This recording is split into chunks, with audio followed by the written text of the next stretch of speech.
Hello again. Now the main stories in London. The Mayor, Sadiq Khan, has refused to rule out further expanding the ultra-low emission zone to Greater London. From today, the zone has become 18 times larger, meaning drivers of older diesel and petrol vehicles will be forced to pay a £12.50 daily charge. Well, the Mayor met with drivers during its launch this morning. He said the zone could be made even bigger if the capital falls behind with its climate change targets.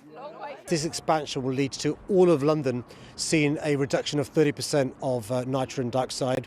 It will see a situation when, rather than it being almost 200 years for our air to be lawful according to King's College, we can do it within 6 years. If it's the case, though, that these policies need to be tweaked or refined, I won't be scared to do so. Police are continuing to question 8 men after 2 teenage boys were killed in Brentwood in Essex in the early hours of Sunday morning. Officers are still working to establish how the boys were killed. It's been described by police as a targeted attack.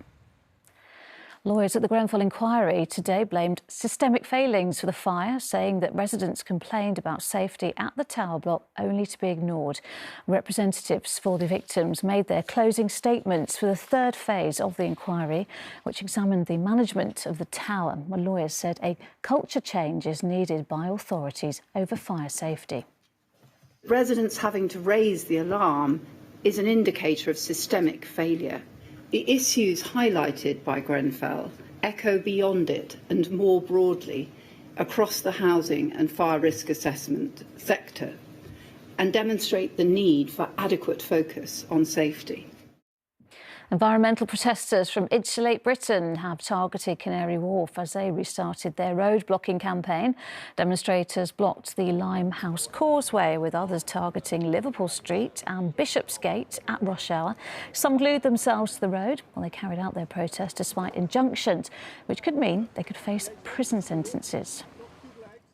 And Britain's first black train driver is being honoured today with a new blue plaque at King's Cross Station. Jamaican-born Wilston Samuel Jackson moved to London in 1952 and became a driver 10 years later despite facing racism. He died aged 91 after a career which included emigrating to Zambia and training drivers there. All right, let's take a look at the weather. Here's Philippa.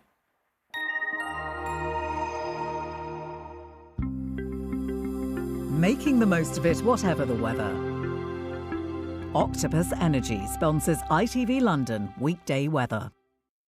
Good afternoon. A day of sunshine and showers to kick off the week. 1 or 2 of them on the heavy side, the risk of the odd rumble of thunder, maybe even a little hail as well. But in the sunshine in between, not feeling too bad at all, highs of 17.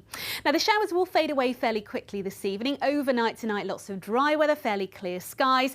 Underneath those clear skies, temperatures falling to a fairly cool 5 or 6 degrees, giving rise to a little patchy mist or fog in places. Tomorrow morning, though, a decent start. Plenty of bright or sunny spells initially. Around late morning, thickening cloud and patchy rain working its way in from the west. And as that starts to clear through the afternoon, some brightness following on behind. Octopus Energy sponsors ITV London weekday weather.